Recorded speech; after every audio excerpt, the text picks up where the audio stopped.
मुंहिंजे हिकु बेगुनाह भाउ खे जारियाना तरीक़े सां क़तल कयो वियो आहे। टियों ॾींहुं आहे अॼु असां हिते वेठा आहियूं त असांजो SP साहिबु लड़ी न आयो। असांखां असांजो ॾुखु न पुछियो आहे। असांखां हुन इहो न पुछियो आहे त तव्हांजे भाउ खे कहिड़े ॾोह में क़तल कयो वियो।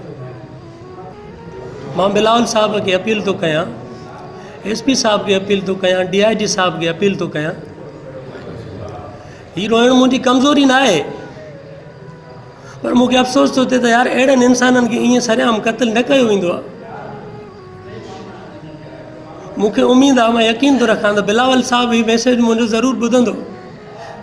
मां पार्टी जो उहिदेदार बि आहियां, मूंखे ॾुख थो थिए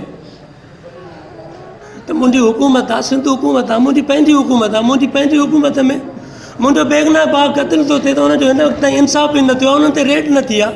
उहे ज़ालिम सरेआम घुमंदा था वतन। सिंध मां इंसाफ़ काॾे वियो आहे यार?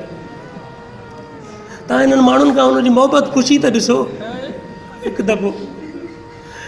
यार भरण वारा ख़ुदा जे वास्ते तव्हां हिकु दफ़ो हिननि माण्हुनि खां हुनजी मोहबत ख़ुशी ॾिसो त उहो कहिड़ो इंसानु हुयो यार।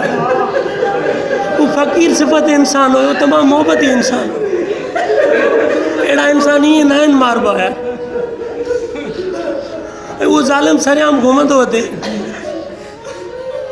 या अगरि पुलिस असांजी वावर नथी करे त असां पंहिंजो तरीक़ो अपनायो। हीअ माण्हू मूंसां हलंदा, हीअ माण्हू मूंसां हर क़दम खणण जे लाइ तयारु आहिनि। पर मूं सोचां थो इहो त असां हुसैनियत जा पोइ लॻायूं।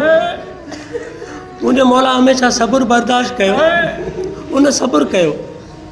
ऐं मां चाहियां थो त उनजो हल को क़ानूनी निकिरे। अगरि क़ानूनी न निकितो त को नुक़सान बि थी सघे थो हुनजो, मां न कंदुमि, पर उन सां मोहबत करण वारा करे सघनि था।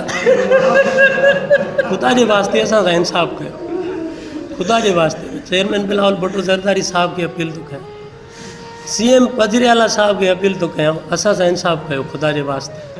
असां सां इंसाफ़ न थियो त असां धरणो ज़रूरु हणंदासीं, उहो असांजो हक़ु आहे। अगरि असां सां इंसाफ़ न थींदो त असां धरणे जो दाइरो पूरी सिंध में वधाईंदासीं। साजिद जा चाहींदड़ पूरी सिंध में आहिनि। ऐं इहो साबित कंदुमि मां, इहो साबित कंदुमि त साजिद सिर्फ़ु गढ़ी ख़ुदा जो न, पर पंहिंजी सिंध जो सूरपूरी जो सरमायो हुयो। साजिद सिंध जो सरमायो, उहो सोशल वर्कर हुयो।